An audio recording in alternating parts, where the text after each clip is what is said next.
గణాధ్యక్షాయ నమః. ఓం గం గణాధ్యక్షాయ నమః. ఓం శ్రీం క్లీం ఐం గ్లౌం గ్రహాధిపతే బృహస్పతే వీం ట ఐం ట స్వాహ. ఓం నమః శంభవే చ మయో భవే చ మహేశ్వరాయ చ నమః శంభవే చ. జ్యోతిష్ శాస్త్రంలో మనం మెలకువలు తెలుసుకోవాల్సినటువంటి అగత్యం ప్రస్తుత విధి విధానాల్లో ఒక భాగం అయిపోయింది. అంటే భారతీయుల అనుగత సాంప్రదాయ వారసత్వంలో జ్యోతిర్విజ్ఞాన శాస్త్రం అతి ప్రాచీనమైంది. వేదములకు నేత్రముగా భావించి ఈ శాస్త్రము పూర్వకాలమందు పరాశరాది మహర్షులచే బహిర్గతం గావించబడి ఖగోళ భూగోళ సంబంధం చేయగలుగు అనేక పరిణామాలకు ఆధారభూతమై నిలిచి ఉంది. జ్యోతిష్యం ఒక నిలుపుట అద్దం లాంటిది. మనిషి ప్రతిరోజు తన గమనంలో అనేక చోట్ల ప్రయాణించి తిరిగి స్వస్థానంలో తన ముఖవశస్తున్న అద్దంలో చూసుకుని తనకున్న మరకల్ని ఏ విధంగా శుభ్రం చేసుకుని రూపుమాపుకుంటాడో అదేవిధంగా జ్యోతిష్ కుండలి ద్వారా తన జీవిత గమనాన్ని సరిచూసుకొని కొన్ని శాంతుల ద్వారా తన జీవిత మార్గాన్ని మంచి మార్గంలో పెట్టుకునే సాధనమే ఈ జ్యోతిష్ శాస్త్రం. రాశి ఫలితాలకు అనుగుణంగా తిరుగుతున్న గ్రహకూటమి యొక్క మంచి చెడులను వాటి యొక్క ప్రభావాన్ని మనిషి జాతకం అభివర్ణించుకునేదే జాతక ఫలితాలు. ఒక సంవత్సరంలో జాతక ఫలితాలు బాగుంటే ఆనందించడం, బాగుండకపోతే విచారించడం మానవ సహజం. కానీ మనిషి తన జీవితంలోని మంచి చెడులను ఆటుపోట్లను ఎదుర్కొని జీవిత గమనాన్ని ముందుకు తీసుకుని వెళ్ళగలిగిన వాడే గొప్ప యోగ్యుడు, గొప్ప వ్యక్తి. అంతేగాని జాతకం బాగోలేదని చింతించుట, బాగున్నదని మిడిసిపడుట మంచిది కాదు. అప్పుడు ఇప్పుడు కూడా దైవారాధనకు మించిన సాధనం మరొకటి లేదని ధర్మో రక్షిత రక్షిత నుదుట బ్రహ్మరాసిన రాతను నూరేళ్ల చింతించిన పోవునా. జ్యోతిష విద్య వేద విద్య. వేద విద్య అంటే తెలుసుకోవలసింది, అదేవిధంగా జ్యోతిర్విద్య కూడా తెలుసుకోవలసింది. ప్రతి దానికి కూడా ఒక రెమెడీ ఉంటుంది. ఆ రెమెడీ చేయడం వల్ల మన బాధలన్నీ కూడా ఈతి బాధలన్నీ కూడా తీరిపోతాయి. ఉదాహరణకి కారు చీకటిలో నడుచున్నటువంటి వ్యక్తి ఒక టార్చ్ లైట్ పట్టుకుని ఆ చీకటిలో వెడుతూ ఉంటాడు. అక్కడ ఏమైనా పురుగులు కానీ పుట్టలు కానీ ఏమైనా ఉన్నప్పుడు అవి తప్పించుకుని పెడతాడు. అంటే అక్కడ ఈ టార్చ్ లైట్ అనేది ఒక సాధనంగా ఉపయోగపడింది, మనకి ఒక రెమెడీగా ఉపయోగపడింది. అదేవిధంగా ఈ చుట్టూ కూడా వర్షం పడుతూనే ఉంటుంది అనుకోండి, గొడుగు తీసుకెడతాం. ఆ గొడుగు అనేది ఒక నివారణ ఉపాయంగా ఉపయోగపడి ఆ చుట్టూ వర్షం పడుతుంది, కానీ మనకి ఆ గొడుగు కాస్తుంది. అదే మనం ఈ జ్యోతిష్ శాస్త్రం ద్వారా తీసుకున్నటువంటి రెమెడీస్ అన్నమాట. ఈ రెమెడీస్ని గుర్తుపెట్టుకుని మీరు అందరూ కూడా ఈ జ్యోతిష్ శాస్త్రంలో రెమెడీస్ ఉన్నాయి, నమ్మిన వాళ్ళు నమ్మకం లేని వారు కూడా దీన్ని ఉదాహరణగా తీసుకొని ముందుకు సాగుతారని, జ్యోతిష్ శాస్త్రాన్ని ఇంకా అభివృద్ధిలోకి తీసుకొస్తారని, జ్యోతిష్ శాస్త్రం ఉంది అనేటువంటి దానికి మీరు ఒక నమ్మకాన్ని కలగజేస్తారని కోరుతున్నాను. అందులో భాగమే నేను member of international council of ఎస్ట్రాలజీలో సభ్యులుగా చేరి 1995 డిసెంబర్ నాటి కర్కాట లగ్నంపై అనేక జాతక చక్రము సేకరించి 19/12/1995లో హైదరాబాద్లో గౌరవ డాక్టరేట్ పొంది మా పితామహులు కీర్తిశేషుల మానేపల్లి వెంకటనరసింహమూర్తి ఉడయ శ్రీమతి సీతామహాలక్ష్మి గారి జ్ఞాపకార్థం మరియు వారి కుటుంబ సభ్యుల ఆశీస్సుతో వారి స్ఫూర్తితో ప్రతి ఒక్కరికి జ్యోతిష్యం యొక్క మెలకులు వాటి యొక్క అవగాహన వారికి అందుబాటులో తేవాలనే సదుద్దేశంతో ఈ యొక్క కాలచక్ర డైరీని ప్రతి సంవత్సరం కూడా నేను రాస్తూ అందరికీ ఉచితంగా సరఫరా చేయటం జరుగుతుంది. అయితే మా నాన్నగారు డాక్టర్ మానేపల్లి వెంకట నరసింహమూర్తి ఉడయార్ గారు శ్రీ శ్రీ నారికేళ సహిత రసలింగేశ్వర స్వామి వారి మహాపీఠం మొగల్రాజపురంలో స్థాపించారు. అదేమిటంటే ఈ జ్యోతిష్ శాస్త్రంలో ఉన్నటువంటి మెలకువలను తెలుసుకుని పాదరసలింగము అనేటువంటి ఒక దాన్ని రసలింగేశ్వరుడు అనేటువంటి పేరుతో విజయవాడలో స్థాపించారు. దీనికి ఇంకా రసలింగమనియు తేజోలింగమని కూడా చెబుతారు. వేదపరంగా పాదరసము శివునికి బీజము నుండి వచ్చిందని చెప్పబడింది. ఈ లింగము చాలా స్వచ్ఛమైంది, శుభకరమైంది. బ్రహ్మపురాణమందు పాదరసలింగమును సేవించిన ప్రపంచ పరమార్థము నుండిగాక ముక్తిని పొందగలని చెప్పబడింది. బ్రహ్మహత్యాపాతకం కూడా నశించును. దీనిని పారస్మణి అని కూడా అంటారు. దీన్ని పూజాగృహమునందు ఎర్రని వస్తువులపై పూజించాలి.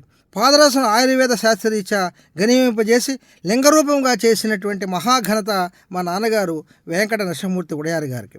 ఆధునిక శాస్త్రంలో పాదరసం అని అంటారు, అందులో ఇది ఒకటి. దీన్ని రజితము సీసము అని మిశ్రమతో గణింపచేస్తారు.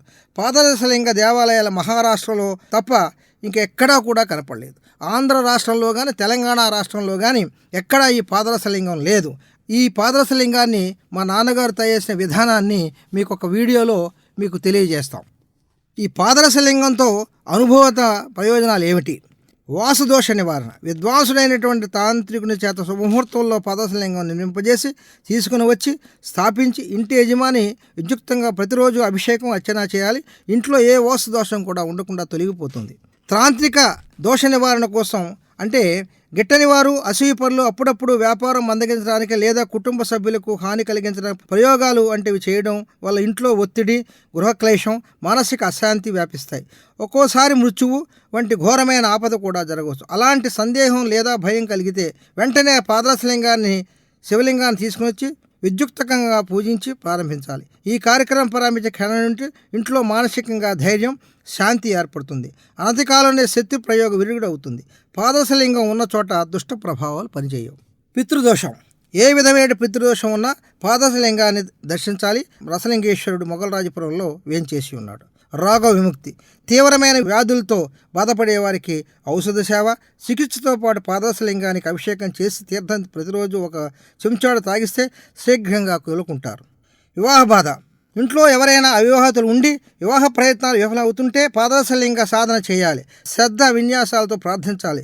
సాధారణంగా ఈ సాధన ప్రారంభించిన 21 రోజుల వివాహ సంబంధం నిత్యం అవుతుంది. మా పీఠం మొగలరాజపురంలో వేయించేసినటువంటి రసలింగేశ్వర మహాపీఠానికి విచ్చేసి ఆ పీఠంలో మీరు 9 కొబ్బరికాయలతో స్వామివారికి అభిషేకం చేసి మీ కోరికను కోరుకున్నట్లయితే 40 రోజుల్లో మీ పని శీఘ్రంగా పూర్తవుతుంది. అలాగే వివాహానికి సంబంధించింది కానీ లేదా ఉద్యోగ సంబంధంగా ఏ బాధ ఉన్నప్పటికీ కూడా ఆ స్వామివారిని దర్శించి అక్కడ మీరు కోరికను కోరుకున్నట్లయితే మీ పని 40 రోజుల్లో పూర్తవుతుంది. ఆ విధంగా పూర్తయిన తర్వాత మీరు 108 కొబ్బరికాయలతో స్వామివారికి మళ్ళీ వచ్చి అభిషేకం చేయాలి. ఉచితంగా మాత్రమే date of birth, time, place of birth చెప్పినట్లయితే మీకు రాశి చక్రాన్ని వేసి దాంట్లో ఉన్నటువంటి మంచి చెడులు, దశాలు, అంతర్దశాశేషాలు తెలియజేస్తారు. మీరు ఏ విధంగా ముందుకు వెళ్ళాలి, ఉద్యోగంలో కానీ మిగిలినటువంటి వివాహ సంబంధమైనటువంటి విషయాల్లో కానీ సంతాన విషయంలో కానీ ఇలాంటి ప్రాబ్లమ్స్ అన్నీ కూడా ఈ రసలింగేశ్వరుని మీరు గనక వచ్చి ఆ స్వామిని దర్శించినట్లయితే మీకు మంచి జరుగుతుందని, అందరికీ మంచి జరగాలని ఈ యొక్క విశ్లేషణను మా నాన్నగారు ఏ విధంగా ఈ రసలింగేశ్వరుని తయారు చేసి మొగలరాజపుర పీఠంలో ప్రతిష్ఠించారో ఆ విశేషాలన్నీ కూడా మీకు వీడియో ద్వారా మీకు తెలియజేస్తారు.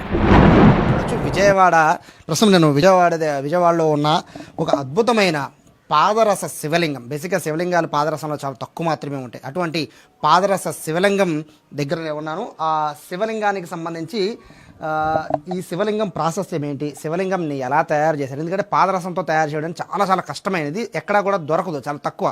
బట్ ఆ శివలింగం విశిష్టత ఏంటి, ప్రమోషన్ల కోసమనే ఇక్కడికి ఎందుకు వస్తున్నారు, ఇటువంటి వివరాలు తెలియజేయడానికి ప్రముఖ ఆస్ట్రాలజర్ MVVSN మూర్తి గారు. సార్, చాలా పెద్దదే మీ పేరు మొత్తం, దాంతోపాటు మీ పీఠానికి కూడా చాలా పెద్ద పేరు ఉంది. బ్యూరోక్రాట్లు సైతం IASలు IPSలు ప్రమోషన్ల కోసం ఇక్కడికి వస్తున్నారు. ఇది గుడి అనుకుంటే గుడి కూడా కాదు, ఒక మీ ఇంట్లోనే ఒక పీఠంలా తయారు చేసి పీఠంలో పెట్టారు. ఎందుకంటే ఇంత విశిష్టత ఏంటి, పాదరస శివలింగాన్ని ఎలా తయారు చేశారు? నమస్కారం అండి. సుమ టీవీ ప్రేక్షకులందరూ కూడా హృదయపూర్వకమైన నమస్కారాలు తెలియజేస్తూ, నా పేరు డాక్టర్ MVVSN మూర్తి. ఎస్ట్రాలజీలో డాక్టరేట్ చేశాను. ఎస్ట్రాలజీలో డాక్టరేట్ చేయడానికి కారణం ఏంటంటే మా నాన్నగారు నరసింహమూర్తి ఉడయార్ గారు. మేము కర్ణాటక నుంచి వచ్చాం, మా ఫ్యామిలీ అంతా కూడా. అయితే ఆయన శివపంచాక్షరి చేసుకుంటూ, ఒక RMP డాక్టర్ గారు శివపంచాక్షరి చేసుకుంటూ ఆ శివపంచాక్షరిలో పాదరసాన్ని సుమారుగా 40 సంవత్సరాలు ఆ పాదరసాన్ని ఒక ముద్దగా తయారు చేయడానికి ఆయనకి శివనామంతో చేసుకుంటూ వచ్చారు.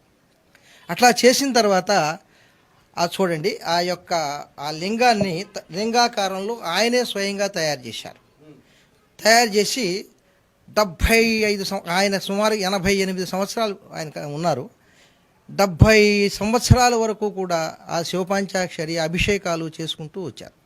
ప్రతి అమావాస్యకి, ప్రతి పూర్ణమికి కూడా 108 కొబ్బరికాయలతో అభిషేకం చేసుకుని మామూలుగా ద్రవ్యాలతో కూడా అభిషేకం చేసుకుంటూ వచ్చారు. పాదరసం తీసుకుని కొద్ది కొద్దిగా అట్లా ఓం నమ శివాయ, ఓం నమ శివాయ, ఓం నమ శివాయ అనుకుంటూనే ఆయన ఆ ప్రతి సంవత్సరం దీంట్లో ఉన్నటువంటి మరి ఆ మట్టి వల్ల అయితే, అగ్నితుండి అయితేనే అన్నీ కలిసి గట్టిపడింది.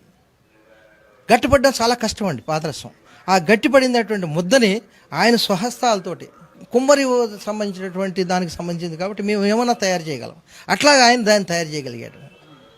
ఆ నామ ఉచ్చారణ ఓం నమ శంభవేచ మయోభవేచ మహేశ్వర యచ నమ శంభవేచ అనేటువంటి దాన్ని ఎప్పుడు 24 గంటలు అంటూనే ఉండేవాడు. ఆ విధంగా ఆ యొక్క లింగాన్ని తయారు చేసి దానికి ప్రాణప్రతిష్ఠ పోసారా ఏంటో తెలియదు, మొత్తం వచ్చారు. ఈ దగ్గరకి మీరు చెప్పే దాని ప్రకారం చూస్తుంటే అది ఒక 100 ఏళ్ళు ఉండాలి. 100 ఏళ్ళు అవచ్చు అండి. మీ నాన్నగారు చెప్పిన దాని లెక్క ప్రకారం చూస్తే 100 ఏళ్ళు అవుతుందా? అవుతుందండి. 100 ఏళ్ళు దాటిపోయిందండి. 100 ఏళ్ళు దాటిపోయింది. సో ఈ పాదరస శివలింగం, సో అంటే నేను ఇక్కడ డౌట్ ఏంటంటే అండి, 100 ఏళ్ళు అవుతుంది.